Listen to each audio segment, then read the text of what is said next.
in the Biodiversity March? I think the issue that a lot of the people are here for is one that I think is going to make the quality of lives of a lot of people and animals worse. I'm not sure it is going to cause our extinction, but I think it's going to make the situation a lot worse. And so I think it's something good to raise attention to. I was actually here yesterday interviewing people. Okay, so what was your favorite question asking people yesterday? So I was asking people why they think extinction is wrong, and I thought it would be interesting to ask people, why are we rebelling against extinction? What is the actual thing wrong with it? Because I think it's good to get people to think about the assumptions that they have that underlie their beliefs. What's your name? My name's Viola Ross-Smith and I'm an ornithologist by training, so I spend a lot of time thinking about bird declines. So I'm here today with my son Kai, he's 5 years old. Why are you here? Well, I'm a trained scientist, I care about biodiversity. I spent several years doing research and writing papers, and then I switched into science communications, so I thought I could be more effective like that.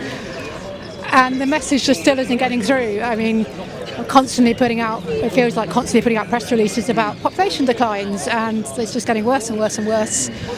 And I just feel like being part of a collective, trying to take direct action, we just have to try something, don't we? We have to do something. I have to be able to look him in the eye when he's older and say that I tried. Have you met the reaction that you scientists, you should do science, not be activists? What do you say to them? Well, we have been doing science and it just doesn't seem to be enough. I switched to science communications thinking the problem was that it was, we needed to translate it, but it's still not enough. We haven't changed enough. I mean, there is some change, but it's too gradual.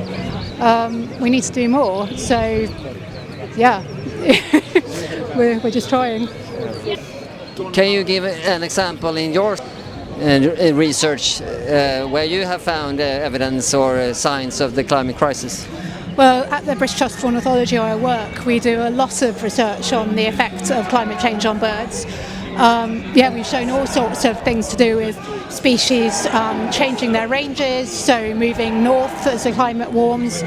Are there a lot of bird species that are almost on the brink of extinction?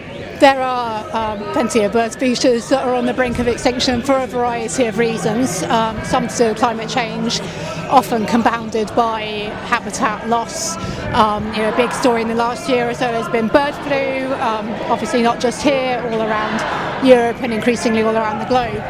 Lots and lots of species under pressure. We don't want to see another dodo, another great auk. We need to do something more. My last question, what do you hope for this march in these days here and at this climate event?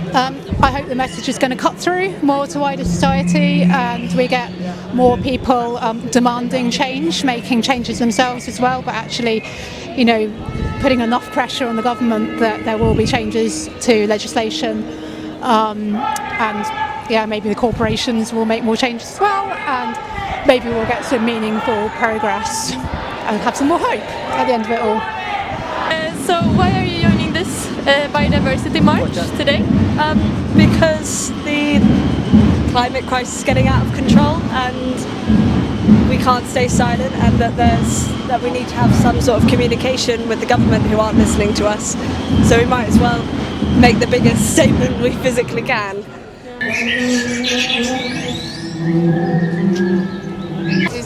A lot of people have got MP3s that have been downloaded sounds of nature, so there's various bird songs and there's crickets and frogs. This is the blackbird, a native bird for the United Kingdom. Beautiful. Yeah. Thank you.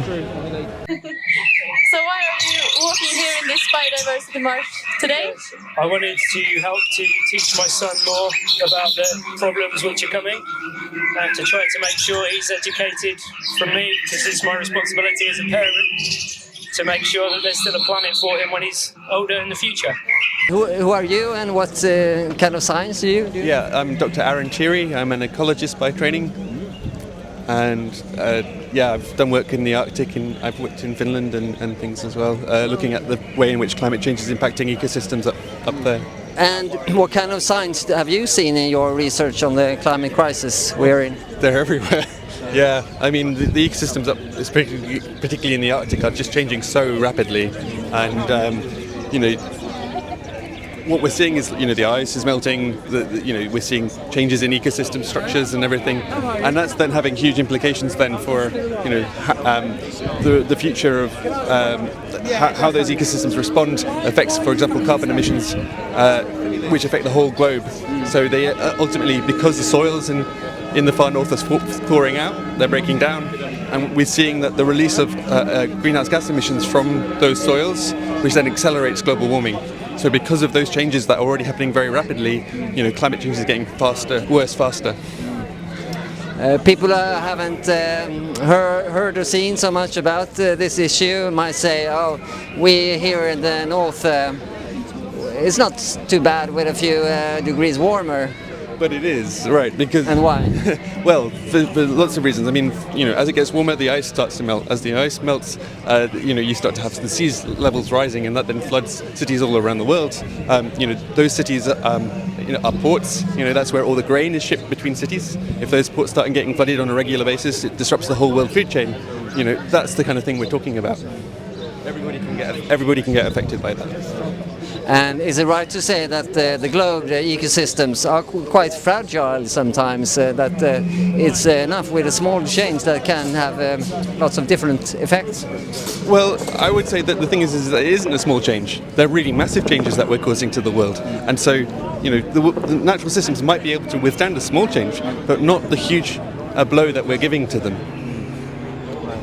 And that increasing is not stopping, it's just building on each other, right? Exactly, every year it's getting worse. So why are you here then, not being in the Arctic right now? Well, because I think ultimately this is a problem that affects all of society, and it's something that scientists have been warning about for a long time. And these are people here who are responding to the warnings that scientists have made. And I think it's really important that scientists stand alongside in solidarity with everybody else who's come out. Because ultimately, the only people that can, you know, ultimately the power to solve this lies in our politicians, but they will only act if we force them to, right? They've shown again and again that they will not do what is necessary on their own. So it's now up to us to make them do it. But when you send them your reports with your research, is it that not enough? Or? No, that's right. I mean, they've read the reports, they've signed up on the reports, you know, but they haven't followed through. You know, they've made promises and then they never follow through. So they always delay and make, you know, you know, they know what they have to do and they're not doing it. And I think the reason is that they're being, it's corruption, right? They've been bought off by vested interests. So the fossil fuel companies, the big, you know, animal agriculture companies and so on, they have so much influence over the way our politics is done that ultimately the decisions that are being made by our politicians are not in the public interest. They're not in the interest of the planet. They are in the interest of these companies, and we have to stop that. We have to change the laws so that we all benefit. And why are you here today on the... Stop climate change, because climate change is terrible. I also think the government in this country should do more about it, because they're kind of ignoring the fact that people are doing it, but I think if you do lots of protests then they'll listen. Yeah, that's so true, and so nice that you're here supporting. What do you think about biodiversity? What does that mean to you? Having an eco-friendly planet. Having lots of different natural things that can exist together without being disturbed. Keep up the good work. Woo. See you. Woo. Bye, thank you.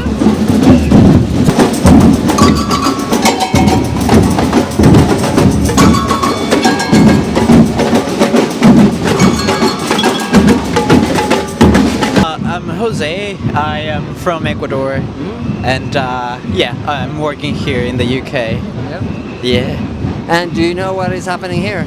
Well, I understand that's many demonstrations, not only one, but like several movements, and so yeah, looks pretty nice.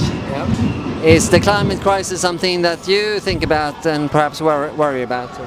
Oh yeah, it's definitely it's something that I worry about. You know, I think last summer you had one of the hottest summers in the UK. That was terrible. So it is tangible, and yeah, it's only getting worse. Yeah. Have you been active on the issue, anything yet? Not yet, no. But that's why I'm here, to see where I can get involved. How would you suggest I get involved? I would suggest contact Extinction Rebellion, the nearest place where you live. Yeah, we live in the same planet. I mean, it affects everybody. Yeah, we cannot be blind about what's happening, definitely. I'm with Extinction Sweden. And why are you here, Harry? I have come from Exeter, and I have 4 grandchildren, and I feel that I want to be able to look at my grandchildren and say I did my best. Why are you here? I'm here because I'm active in Extinction Rebellion Sweden, and we heard about this and we thought this is a unique event, we should be here. So we filled a bus with almost 50 people and Hey! My children, they are busy being parents, so I'm here for the family. Greta Thunberg, please come to Exeter one day. We think you're wonderful. We have a climate hub, a building where we all meet, and we have a painting of you that one of our members has done in our front window, and it looks wonderful. Wow, I love your dress. In 2019 I was quite worried about what's happening to the world, and I had this dream about like almost persona plastic monster coming from the ocean, and she was really confused, and I was like, wow, this is Mother Earth. And you know, as an artist, actor, whatever, like I was like, wow, you know, it moved me so much, and I want to give her voice. So this dress is part of my performance. I have 2 chairs, and one side I sit as a Gaia Mother Earth, and I allow people to see it and kind of connect, because I think the first problem or anything is the connection and losing connection. Genius person from Colombia, and I thought it would be good to interview him. Yeah.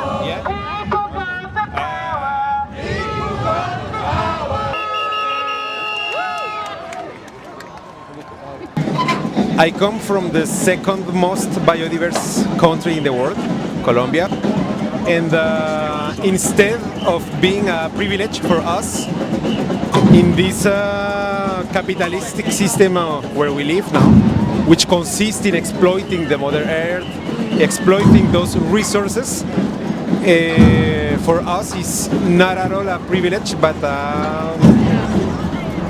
a sentence of death for us, for the people who live in those lands.